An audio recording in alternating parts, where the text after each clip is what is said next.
شیطان الرجیم بسم اللہ الرحمن الرحیم۔ کتاب ہے کلمہ طیبہ، اس میں بہت ہی خوبصورت واقعہ لکھا ہے۔ جناب ابراہیم ابن عمران یہ نقل کرتے ہیں کہ کوفہ کے میں رہنے والا ہوں، میرا ایک ہمسایہ تھا، میرے پڑوس میں رہنے والا ابو جعفر نامی شخص۔ ابو جعفر بہت ہی متقی آدمی تھا، بہت شریف آدمی تھا، بہت با اخلاق آدمی تھا۔ فرمایا صبح سے لے کر شام تک ان کا کام یہی ہوتا کہ جو بھی سید ضرورت مند ان کے پاس آتا ہے اور آ کر سوال کرتا ہے، ان کی تمام ضرورتیں وہ پوری کرتا، اور ایک رجسٹر بنایا ہوا تھا، اس میں سے لکھ لیتا کہ یہ صائم سادات میں سے ہیں، اور اگر صائم سادات ختم ہو جاتا اور کوئی سید آتا ہے ان کے پاس تو پھر یہ اپنے غلام کو کہتا کہ اس کو لکھ لو علی کے نام پر قرض، جتنا بھی سادات کو دیتا۔ تو زندگی گزرتی گئی، صبح سے شام تک ایک اچھا خاصا اس کا تجارت کا سلسلہ تھا۔ تو ایک دن ایک وقت ایسا آیا کہ یہ بندہ ابراہیم ابو جعفر یہ تنہا رہ گیا، مال و متاع سب ختم ہو گیا، گھر میں تنہا بیٹھا رہتا تھا۔ اس نے رجسٹر اٹھایا، لوگوں کو قرض بھی پہلے دیتا تھا جب حالات اچھے تھے۔ اب اس رجسٹر میں سے دیکھتا کہ جو بندہ، کچھ ان میں سے انتقال کر گئے تھے، کچھ زندہ تھے، تو ان کے ہاں یہ اپنا غلام بھیجتا، بندہ بھیجتا، اور اس سے قرض واپس کر کے یہ زندگی کے دن گزر بسر کر رہا تھا۔ تو ایک دن یہ دروازے پر بیٹھا، رجسٹر اس کے ہاتھ میں تھا کہ وہاں سے ایک دشمن آل محمد گزرا اور اس نے تانا دیا، طنز کی کہ ابو جعفر تم سب سے بڑے اپنے مقروض علی ابن ابی طالب کا کیا کرو گے؟ ابو جعفر کہتا ہے مجھ پر یہ بات ناگواہ گزری، میں وہاں سے اٹھا، نماز پڑھی، نماز پڑھنے کے بعد رات کو سو گیا۔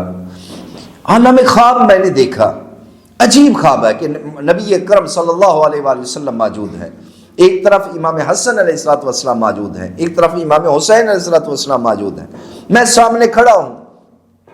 نبی اکرم حسنین کو دیکھ کر کہتے ہیں کہ حسنین آپ کے بابا امیر المومنین کہاں ہیں، علی کہاں ہیں؟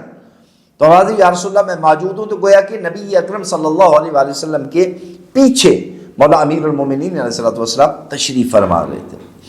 تو اس وقت نبی اکرم نے ارشاد فرمایا کہ یا علی اس بندے کو تم حق کیوں نہیں دیتے؟ فرمایا یا رسول اللہ اس کا حق میں لے کر آیا ہوں۔ مولا امیر المومنین کے ہاتھ میں ایک اون سے بنی ہوئی تھیلی تھی جس میں اشرفیاں تھیں، اور ہاتھ بڑھایا، کہا ابو جعفر یہ لو اپنا حق واپس کر لو۔ ابو جعفر کہتا ہے میں نے ہاتھ بڑھایا، وہ تھیلی دی۔ اس کے بعد نبی اکرم مسکرا کر کہتے ہیں ابو جعفر یہ جو سلسلہ شروع کیا ہے تو نے اس سلسلے کو کبھی ختم نہ کرنا، منقطع نہ کرنا۔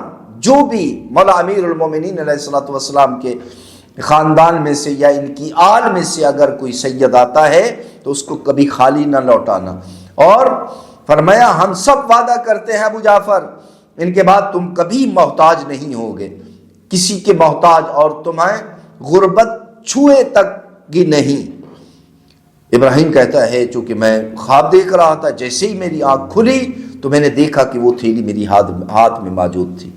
میں نے اپنی بیوی کو جگایا، چراغ جلایا، اس میں دیکھا تو اس میں اشرفیاں تھیں۔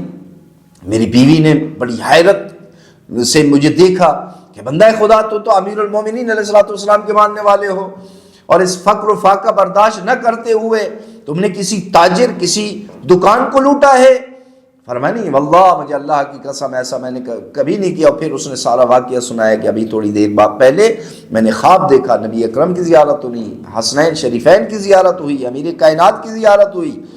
پھر اس نے کہا کہ وہ رجسٹر لاؤ، وہ رجسٹر لائے جو مولا امیر المومنین کے نام پر قرض لکھا ہوا تھا۔